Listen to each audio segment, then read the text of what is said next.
한 이 결손 가정의 아이가 이제 학교를 갔습니다. 이 중학생 여학생이었는데 이 아이가 학교를 갔더니 친구로 보이는 아이가 이 아이와 다투다가 갑자기 극단적인 지적을 했습니다. 너는 아빠도 없잖아. 이렇게 말을 했던 겁니다. 그런데 지나가던 선생님이 그 얘기를 듣고 그렇게 말한 아이에게 말했습니다.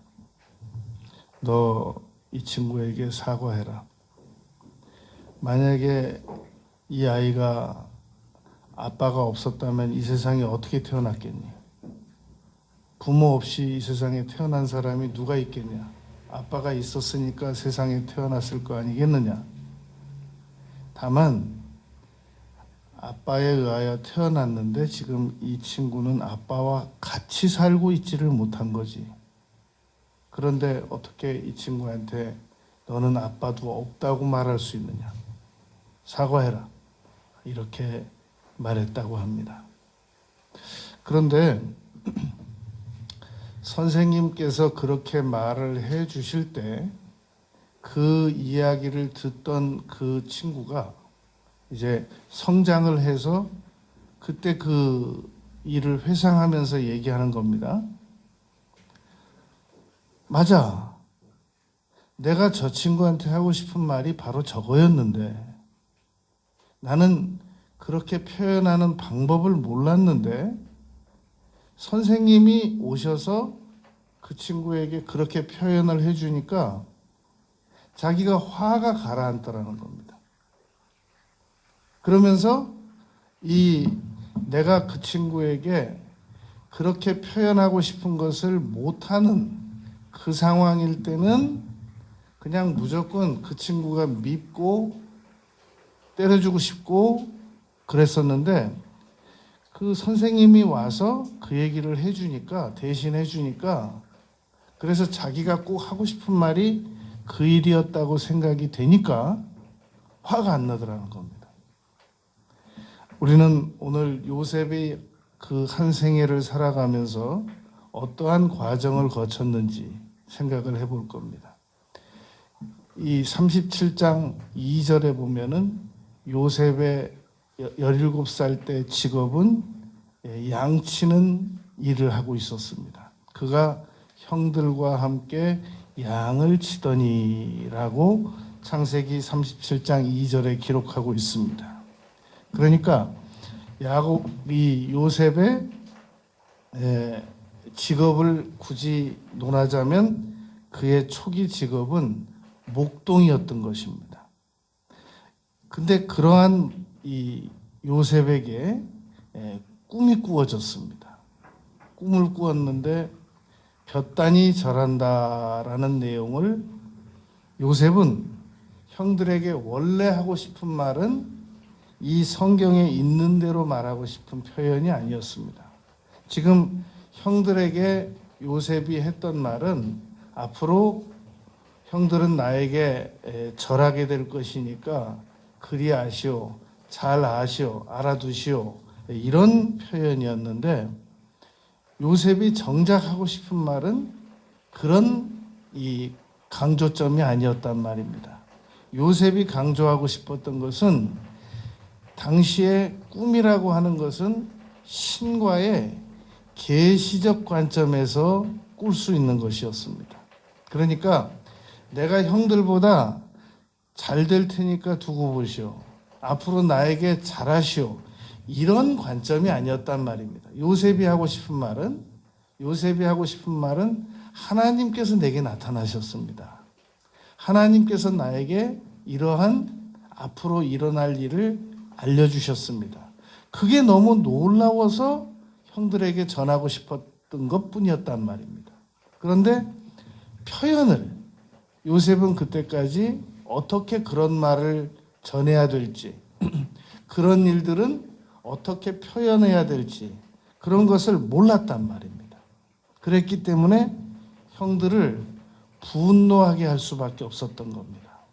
그러니까 우리가 아무리 훗날 애굽의 총리가 될 사람도, 그리고 이 영재반에 들어갈 친구도 어떻게 전해야 되고 어떻게 표현해야 되고 어떻게 말해야 되는 거, 이런 것들은 다 배워야 알 수 있는 겁니다. 그래서 우리가 사람이 세상에 태어나면 부지런히 이 교육을 시켜야만 하는 이유란 말입니다. 그리고 요셉은 지금 착하기도 착하고 아버지에게 사랑받는 요셉이었는데 자연인 그대로였기 때문에 전혀 다듬어지지 않은 그런 사람이었기 때문에 이 표현을 그렇게 했던 겁니다. 37장에서는 요셉은 형들의 일어난 일을 아버지에게 즉시 다 고자질하는 것으로 표현이 되어 있습니다. 역시 요셉의 의도는 형들에게 있었던 일을 아버지에게 고자질하는 그런 차원이 아니었고, 아버지가 항상 형들에 대하여 염려스러우니까 물었단 말입니다. 형들이 뭐하고 있더냐, 어디 있더냐, 무엇이라고 말하더냐. 그러니까 그 아버지에게 성실하게 그 상황을 알려주는 것이었지, 그것을 내가 고자질을 해야 되겠다라는 측면이 아니었단 말입니다. 우리가 이제 이런 측면에서 볼 때 자녀를 양육하다 보면은 우리 어린 자녀들이 부모들에게 거짓말을 할 때가 있습니다. 그러면 어떤 부모들은 충격을 받아가지고 제 아이가 너무 거짓말을 많이 시킵니다. 그래서 심리 상담소를 가기도 하고 정신과를 찾아가기도 합니다. 혹시 우리 아이가 잘못된 거 아닙니까? 어디에 문제가 있는 겁니까? 가서 얘기를 한단 말입니다. 그러면 제가 지금까지 들은 얘기 중에서 내 아이가 거짓말해서 문제가 돼요 라고 할 때 제가 지금까지 들은 말로 가장 현명한 말이 이런 말이었습니다. 아이가 어릴 때는 내 것과 남의 것을 구분할 줄 몰라서 그러는 겁니다. 그렇게 이야기를 표현하는 것을 언젠가 한번 들어본 것 같습니다. 그런데 제가 그 후로 그거보다 좀 더 나은 표현을 생각해냈습니다. 개발해낸 겁니다. 어떻게 생각을 하게 됐느냐면 이런 겁니다. 사람은 어른이나 아이나 지금보다 좀 더 잘해보고 싶은 겁니다. 다른 사람들 보기에 지금보다 좀 더 잘 말하고, 지금보다 좀 더 잘 행동하고, 지금보다 좀 더 멋지게 표현하고 싶어 하는 겁니다. 그런데 그게 잘 안 된단 말입니다. 어떻게 하는 방법을 모른단 말입니다. 그러다 보니까 말을 할 때 거짓말을 할 수밖에 없는 겁니다. 그러니까 사람이 성장을 해서나 아이가 되어서나 누군가에게 거짓말을 한다는 얘기는 내가 이 사람을 속이고 말겠다, 이런 의도가 아닌 겁니다. 내가 좀 더 잘해보고 싶었는데 잘해보고 싶은 마음만큼 잘하지 못했기 때문에 그게 부끄러우니까 그것을 거짓말로 이렇게 포장을 하는 겁니다. 그러므로 우리가 누군가가 거짓말을 했다라고 할 때 저 사람은 윤리성이 부족하다, 저 사람은 도덕적으로 믿을 만하지 못한 사람이다, 이런 평가 방식으로만 평가하는 것은 너무 가혹할 때가 있다는 겁니다. 그러므로 누군가가 나에게 다 큰 사람이 내가 뻔히 아는 걸 또 거짓말을 한단 말이에요. 너 또 거짓말해. 당신 또 거짓말해? 이렇게 말할 게 아니라 이 사람이 어떻게 살아야 한다는 걸 아는구나. 지금보다 더 잘해보고 싶구나. 더 지금보다 더 나은 삶을 살아가고 싶구나. 그런데 그게 잘 안 되니까 이 사람이 나에게 거짓말을 하는구나. 이렇게 받아들이는 방법이 있단 말입니다. 그러니까 우리는 요셉이 그 17에 취했던 태도를 아주 잘못됐다. 요셉은 아주 떡잎이 안 좋아서 보였는데 어떻게 나중에 총리까지 됐을까? 이렇게 바라보지 않는 관점이 있다는 겁니다. 우리가 요셉의 생애에서 두 번째로 생각할 것은 요셉은 이제 하루는 아버지가 부르더니 야곱이 부르더니 이러는 겁니다. 너 형들이 지금 세겜에 가 있다. 거기서 지금 이 양을 치고 있으니까 아빠가 너무 마음이 불안하다. 왜냐하면 야곱은 이 세겜 지역이라고 하면은 디나 트라우마가 있단 말입니다. 디나가 요셉하고 나이가 거의 비슷하거든요. 그런데 그때 요셉의 나이가 창세기 37장에서 17살이라고 하고 있기 때문에 디나가 어린 나이에 세겜에서 강간을 당했단 말입니다. 그래서 거기서 다 정리하고 그리고 형 에서 피하고 아버지 엄마 피해서 떠날 때 약속했던 베델로 다시 올라왔단 말입니다. 그런데 그 올라오는 과정에서 사랑하는 라헬이 죽었단 말이죠. 그리고 베냐민을 낳았던 겁니다. 그러니까 베냐민은 요셉이 17살이었으니까 베냐민은 17살보다 더 아래였단 말입니다. 디나보다도 아래고 요셉보다도 더 아래였습니다. 그런데 이 형들이 그럼 세겜을 왜 갔느냐? 안 갔으면 좋았을 그 지역을 목초지가 필요하니까 이 짐승들을 양떼들을 어쩔 수 없이 먹이가 있는 곳으로 가야 되다 보니까 지금 헤브론에서 그 세겜을 다시 간 겁니다. 80km입니다. 서울에서 청주거리입니다. 형들이 가서 거기서 또 루벤과 시므온이 세겜 떠나기 전에 사륙 행동을 했단 말입니다.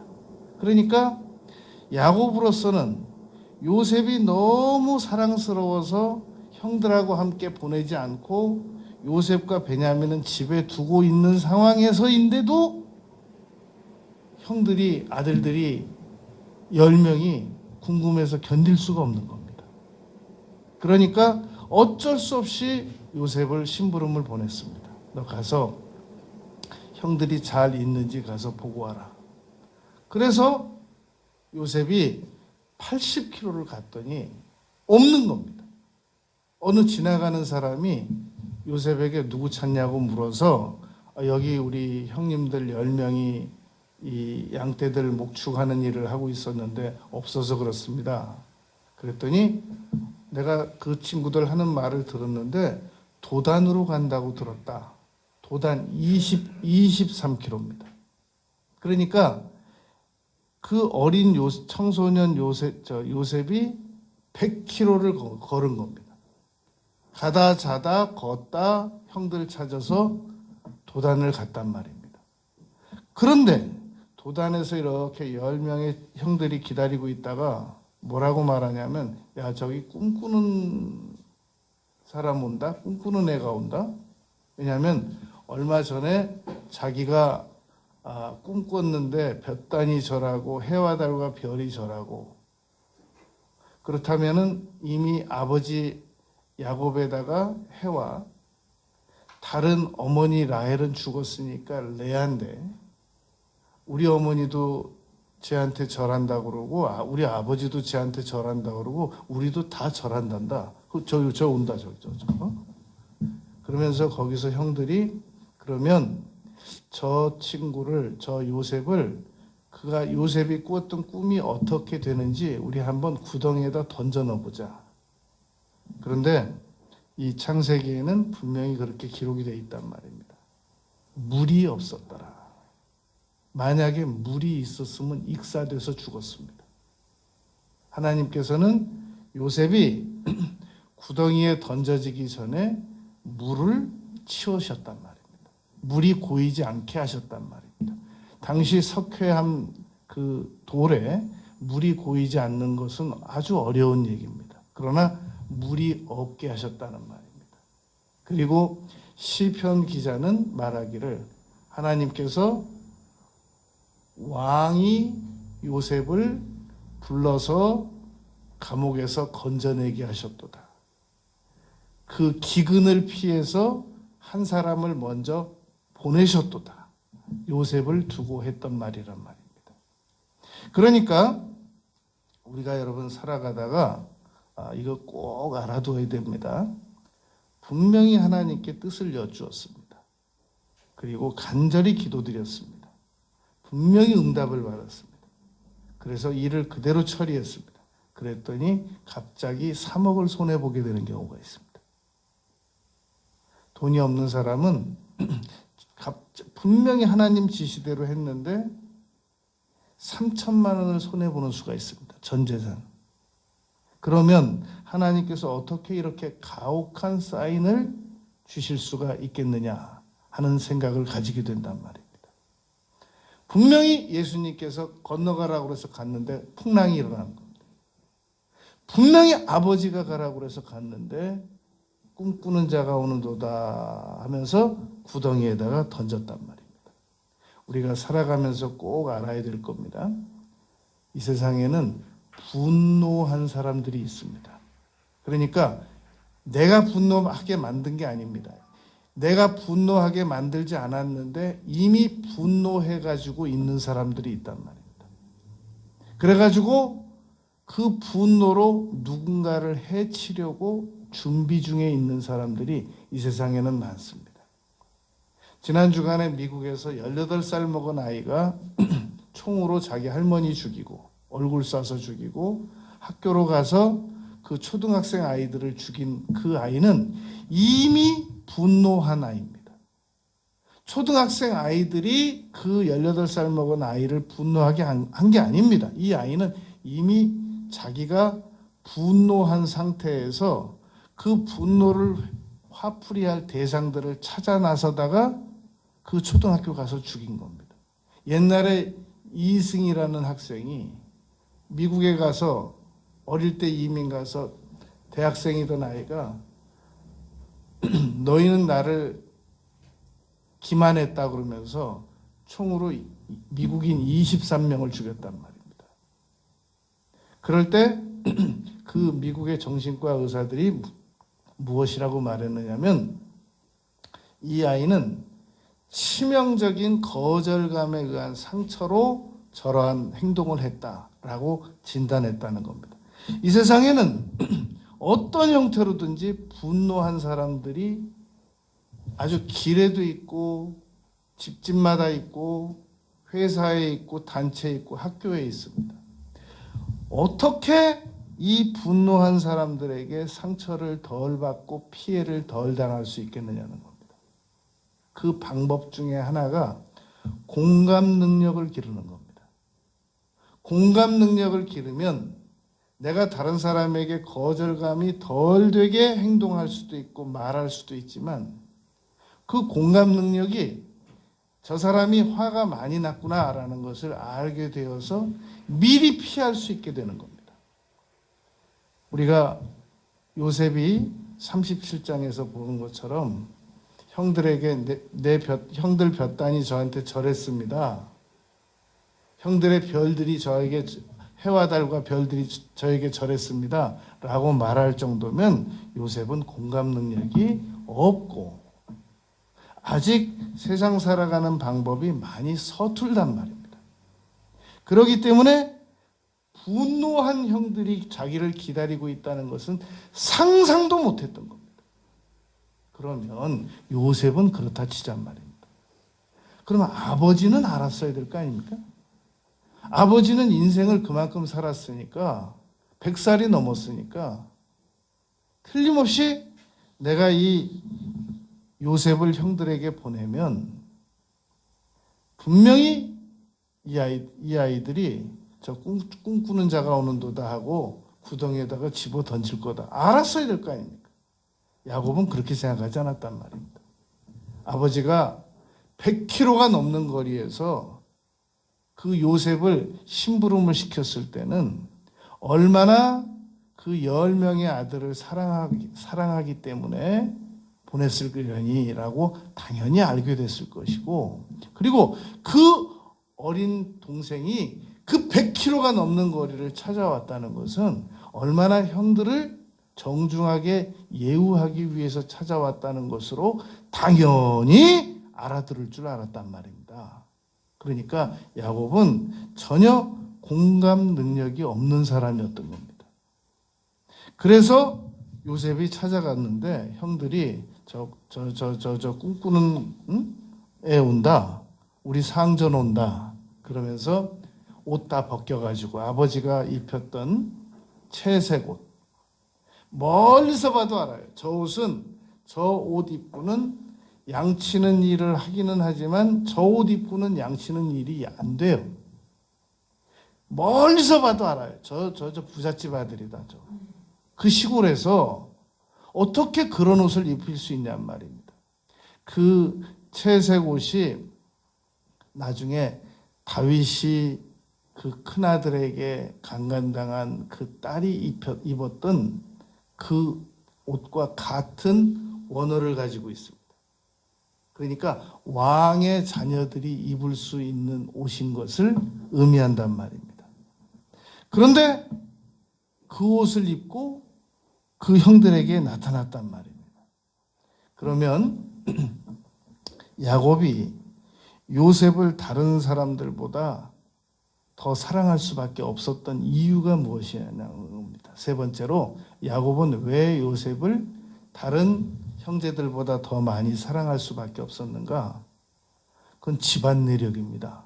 왜냐하면 그 아버지 이삭이 야곱보다 에서를 더 사랑했고, 그 어머니 리브가가 에서보다 야곱을 더 사랑했고, 야곱이 레아보다 라헬을 더 사랑했고, 집안 내력이란 말입니다. 그런 상황에서 라헬이 먼저 세상 떠났고, 그리고 요셉 어렸을 때 베냐민 나타가 길에서 죽었단 말입니다. 그리고 평생을 자녀 없어서 고생하고, 그리고 마음고생하고, 레아 계속 애 낳는 것만 지켜보다가 간 이 자기가 사랑했던 여인이란 말입니다. 그러니까 요셉을 편애할 수밖에 없었던 겁니다. 그런데 그 요셉에 대한 편애가 형들의 10명의 형들의 가슴에 그렇게 큰 상처를 줄 수 있었을 것인지를 야곱은 몰랐던 겁니다. 꿈에도 생각을 못했던 겁니다. 당연히 어련히 알아서 이해하려니 라고 생각하고 요셉을 채색 옷 입혔고 그렇게 돌봤던 겁니다. 그런데 이제 야곱의 그러한 이 애착이 요셉에게 어떻게 흘러가느냐면 이렇게 됩니다. 야곱이 에서가 죽일지도 모른다는 생각에 그 먼 길을 이제 바다나람을 걸어가고 있단 말입니다. 그러다가 어느 돌 위에서 잠을 자다가 꿈을 꿉니다. 근데 하나님께서 천사가 나타나서 오르락 내리락 한단 말입니다. 그런 꿈을 꾼 경력을 가지고 있는 야곱이었습니다. 어느 날 요셉이 아빠 저 꿈 꿨어요 그런단 말입니다. 12명 아들 중에서 아무도 꿈 꿨다는 말을 안 하는데 요셉만 아버지 저 꿈 꿨어요.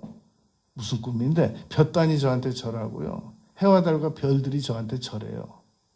그러니까 야곱은 꿈을 통해서 하나님의 계시를 받아본 사람이기 때문에 요셉의 꿈에 의한 계시가 맞다 틀리다를 정확하게 알 수 있는 사람이었단 말입니다. 그러니까 요셉을 안 그래도 지금 불쌍해서 껴안고 다른 아들보다 더 편애를 하고 있는데 거기다 꿈까지 꾼 경력이 이 아들에게서 나타나고 있는 것이란 말입니다.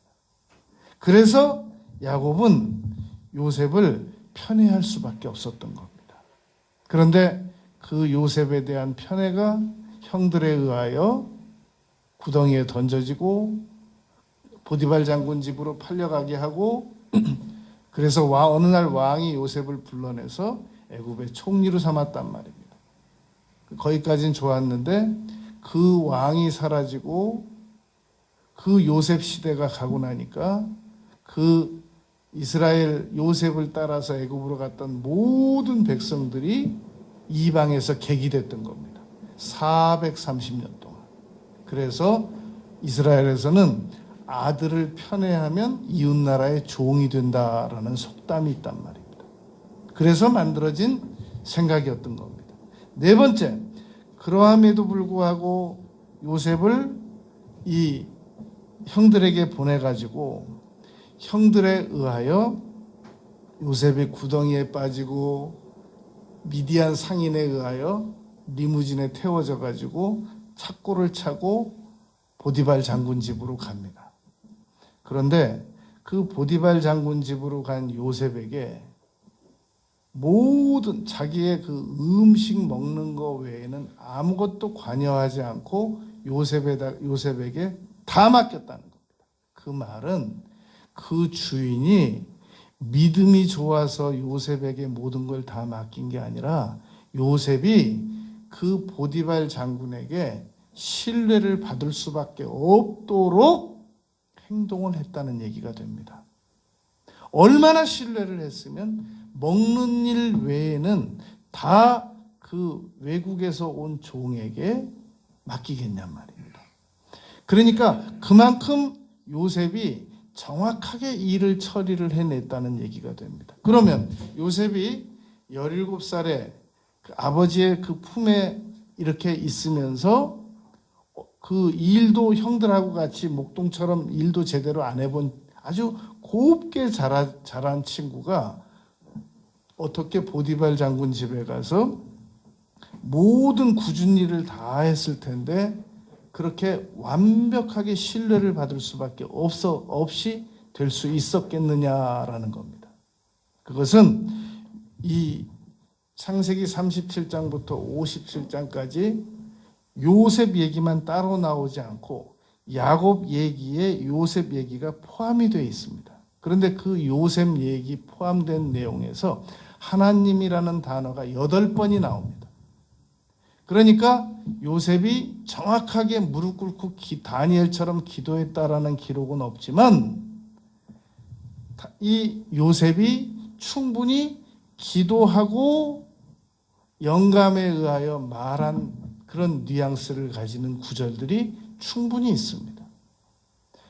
옛날에는 공감 능력이 없어서 형들에게 함부로 말하고 형들의 속을 뒤집어 놓고 마음을 상하게 하던 그런 요셉이었지만 언제부터 요셉이 말이 없어지냐면 구덩이에서 나와서 그 미디안 상인들에게 끌려갈 때부터 요셉이 불필요하게 했던 말이 한마디도 안 나옵니다.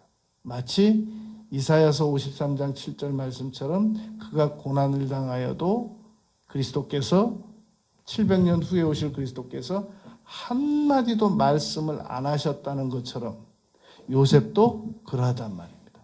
우리가 요셉의 생애에서 그리스도 생애와 비슷하게 유추해 볼 수 있는 것은 당시 레위기 근거를 보면 5살부터 이 20살까지는 은 20의 그 종으로 팔리게 되어 있습니다. 형들이 미디안 상인들에게 요셉을 은 20에 팝니다. 예수님은 30에 파는데 예수님은 나이가 30이었어. 30살이 넘었었고 이 요셉은 20살 이하였기 때문에 20냥을 받습니다. 이 요셉이 그리스도와 겹쳐지는 그런 모형적인 부분은 요셉이 애굽으로 팔려갑니다. 예수님의 아버지 요셉이 예수님을 낳았는데 헤롯이 죽이려고 하니까 애굽으로 도망갑니다. 그래서 애굽에서 다시 돌아온 예수님이 갈릴리 나사렛에서 거하시면서 이 마태복음 4장 23절에 보면 천국복음을 전하시고 가르치고 치료하는 일로 온 백성을 유익하게 하십니다. 요셉이 은 20에 팔려가서 이스라엘 백성들 전체를 구원하는 일에 쓰임을 받는단 말입니다.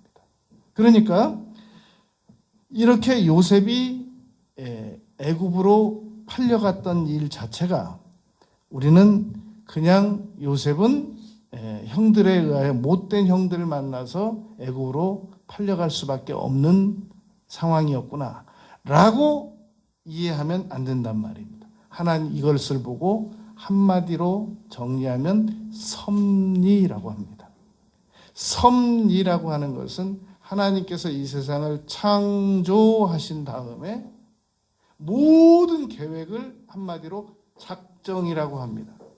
하나님께서 작정하신 내용을 계속 이어나가는 것을 섭리라고 합니다. 그러므로 우리가 네 번째 생각할 것은 요셉이 애굽으로 간 것은 하나님의 섭리 때문이었다라는 겁니다.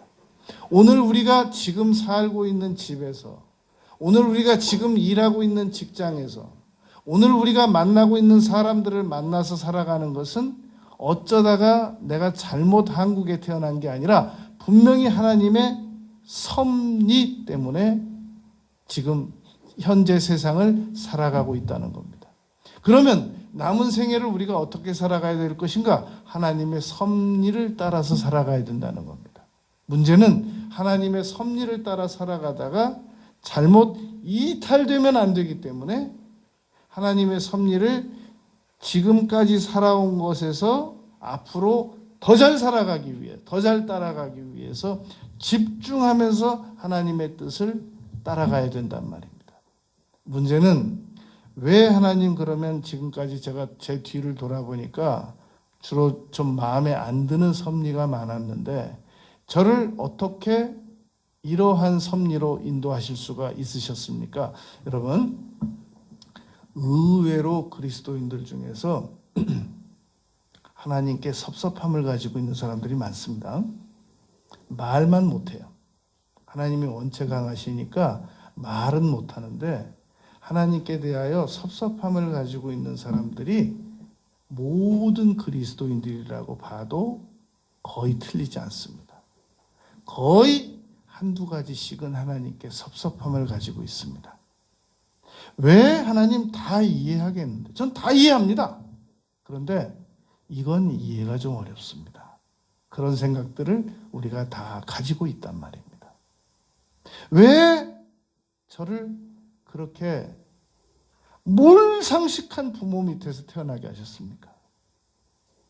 저를 어떻게 그렇게 가난한 집에서 태어나게 하셨습니까? 저를 어떻게 그렇게 위험스러운 상황에서 저를 방치하셨습니까? 뭐 많습니다. 그렇다면 요셉도 얘기할 수 있다는 겁니다. 요셉도 하나님 애굽의 총리 되는 건 알겠는데요. 그 방법밖에 없으셨습니까? 꼭 형들에게 구덩이에 던져져 가지고 찾고 차고 그 먼 길을 리어커와 같은 그런 거 타고 애굽의 보디발 장군에게 팔려가게 하시고 거기서 다시 감옥 가게 하시고 거기서 제가 그 감옥에서 영원히 저는 못 빠져나올 줄 알았습니다. 어떻게 그럴 수가 있습니까? 라고 해석하지 않고 창세기 50장에서 당신들은 나에게 악을 행하려 하였으나 하나님께서는 그 모든 것들을 선으로 바꾸셨습니다. 라고 섭리를 한 문장으로 정리를 해냅니다. 요셉은 신학자가 아니거든요. 신학을 배운 적이 없단 말입니다. 그런데 하나님의 섭리 전체를 한 문장으로 정리를 해내요. 당신들은 나에게 악을 행하려 하였으나. 그래서 하나님의 섭리 가운데는 누군가가 나에게 피해를 입힐 수밖에 없는 악한 방법이 포함되어 있다, 나올 수 있다는 것을 우리는 인정을 해야 됩니다. 다섯 번째, 그러므로 하나님의 뜻을 여쭙는 방법입니다. 어떻게 하면 우리가 하나님의 뜻을 더 잘 여쭐 수가 있을까? 이것을 보고 요셉이 사용했던 방법입니다. 요셉이 하나님의 뜻을 알게 되는 결정적인 이유는 꿈을 한 번만 꾸지 않고 두 번 꿨다는 겁니다.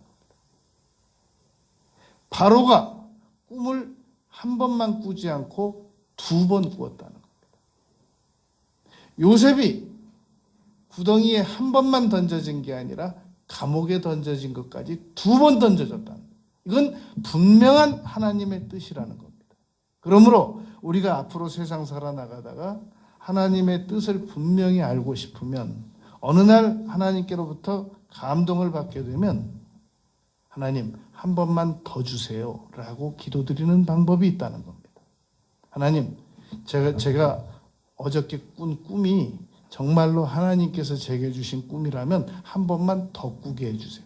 기드온처럼 이슬을 밖에 뿌려주세요. 안에 적게 해주세요. 이런 2번의 방법도 있지만 2번 여쭙는 방법이 절대 하나님께 대하여 신뢰가 아니다 라는 것을 우리가 요셉의 생애를 통해서 알 수 있습니다. 끝으로 요셉은 정말로 좋은 결말을 맞이합니다. 이제 애굽의 총리가 됐습니다.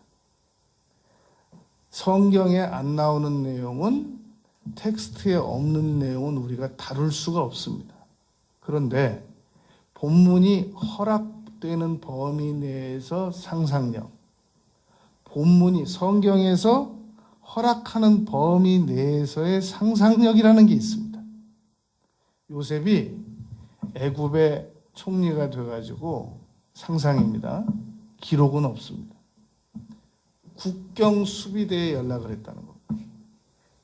국경 수비대 사방, 전 세계에서 지금 곡식이 부족해서 애굽으로 곡식을 구하러 오는데, 특별히 이스라엘 쪽에서, 가나안 쪽에서 넘어오는 국경 수비대원들에게 지시를 했다는 겁니다. 혹시라도 10명의 이 장정들이 곡식을 구하러 오면 나에게 즉시 연락을 해달라. 곡식이 떨어졌기 때문에 아버지가 집에서 베냐민 데리고 10명의 형제들에게 곡식 구해오라고 시켰을 거라는 겁니다. 요셉은 그걸 미리 알았기 때문에 미리 국경 수비대에 연락을 해뒀을 것이라는 겁니다. 어느 날 연락이 온 겁니다. 총리께서 말씀하신 그 사람들이 맞는지는 모르지만 형제로 보이는 10명이 곡식을 구하러 왔습니다. 요셉이 그 형제들을 맞이해가지고 은잔도 넣어 보내고 나중에 베냐민 데려오게 하고 방성대고 하고 울고 내가 요셉이라고 그러고 갑자기 애굽말로 하다가 히브리 말로 전환시켜가지고 말하고 나중에 베냐민 왔을 때 밥 줄 때 다섯 곱 주고 그리고는 리무진 보내가지고 아버지 야곱 오시라고 그랬단 말입니다. 야곱은 너무너무 두려웠습니다. 창세기 46장에서 너무너무 두려워서 내가 애굽으로 가도 될까. 그래서 아버지가 그 하나님께 예배드리던 단에 가서 하나님께 밤에 기도드리는데 하나님께서 말씀하셨습니다. 가라. 내가 요셉으로 하여금 너의 2 눈을 감기게 할 것이고 너로 하여금 반드시 다시 돌아오게 할 것이다. 그래서 그 메시지를 듣고 75명이 이 애굽으로 떠납니다. 나중에 창세기 48장에서 이렇게 말합니다. 요셉에게 너 맹세해라. 내가 죽거든 나를 반드시 아버지 너희의 조부 그리고 나의 부친 그리고 이 조조부 다 묻혀진 막벨라굴에 나를 꼭 묻는다고 해라. 창세기 50장에서 이 야곱이 의원들에게 30일 동안 이 향 만들고 40일 동안 이 곡하게 70일 동안 곡하게 만듭니다. 근데 요셉이 다시 또 장지에 가서 일주일 동안 또 울어요. 3개월을 그 애굽에서 볼 때는 평범한 노인 이 장례식을 그 요셉 때문에 치르게 한단 말입니다. 어떻게 그럴 수가 있겠냔 말입니다. 요셉이 바로에게 묻습니다. 내 아버지가 이 가나안 땅에 가서 꼭 장례식을 치러달라고 하는데 다녀와도 좋겠습니까? 아니 그냥 여기도 땅 많으니까 여기다가 그냥 묻어드려. 그럼 못 가는 겁니다. 그런데 바로가 허락을 합니다. 그래서 3개월 어떻게 평범한 창세기 47장 6절에서 47장 6절에서 어떻게 너의 연세가 얼마냐 그러니까 130세라고 그랬단 말입니다. 그러다가 130세에서 17년 더 살고 147세에 돌아가신 그 평범한 노인을 장례식 치르기 위해서 어떻게 한 나라에서 총리 아무리 총리 부친이라고 하지만 애굽인도 아닌데 3개월 동안 장례식을 치를 수 있었겠냔 말입니다. 그리고 엄청난 애굽의 그 관료들이 다 그 장례식에 따라갔다가 따라옵니다. 형들이 얼마나 겁났을까요? 형들이 나중에 50장에서 아버지가 말씀하시는데 돌아가시기 전에 말씀하셨습니다. 저희들에게 잘해주라고 절대 원한을 품지 말라고 복수하지 말라고 말했습니다. 요셉이 울었다라 그랬잖아요. 형들이 왜 그렇게 겁을 먹었을까요? 요셉이 성품이 나빠서 그랬을까요? 이 틀림없이 복수할 친구야, 저 친구는. 장례식만 보더라도 규모만 보더라도 그 엄청난 스케일에 이 주눅이 들려버린 겁니다. 그럼 왜 도대체 그런 일이 있어야만 했겠느냐는 겁니다. 그것은 출애굽에 대한 예표였다라는 겁니다. 야곱의 엄청난 장례식 그 규모가 가나안으로 나왔다가 다시 들어가는 거. 야곱이 나오는 거. 훗날 430년 후에 이스라엘 백성들이 애굽으로 출애굽에서 나올 수밖에 없는 그러한 예표적 사건이었다는 겁니다. 여러분, 우리는 이 한 사람 요셉의 생애를 볼 때 우리가 꼭 깨달아야 될 게 있습니다. 아, 나도 우리 사람들은 요셉처럼 볕단이 절하고 해와 달과 별이 절해가지고 꿈은 이루어지기를 바라는데 구덩이엔 들어가기를 원치 않는단 말입니다. 꿈은 이루어지기를 원하는데 감옥은 가기를 원치 않는단 말입니다. 그러니까 꿈만 이루어지기를 원한단 말입니다. 룻기 참 좋은 책이야. 이런 며느리가 없지. 이런 며느리가 우리 집에 들어와야 되는데 그 아주 알짜만 딱 그냥 빼서 자기 생애에 이루어지기를 원한다는 말입니다. 그러나 하나님의 섭리는 우리에게 조금 불편한 일들이 섞여 온다고 할지라도 그것이 하나님께서 우리를 버렸다거나 하나님께서 우리를 미워하신다거나 하나님께서 우리를 방치하신다거나 그런 것이 아니라는 겁니다. 그러므로 우리의 남은 생애는 하나님께로부터 주신 비전을 반드시 붙들자는 겁니다.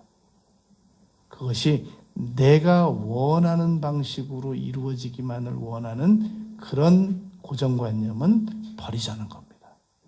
어떠한 어려움이 온다고 할지라도 결과는 합력해서 선이 된다는 사실을 믿자는 말입니다. 남은 생애를 요셉의 생애처럼 살아나가는 우리 모두가 되시기를 바라겠습니다.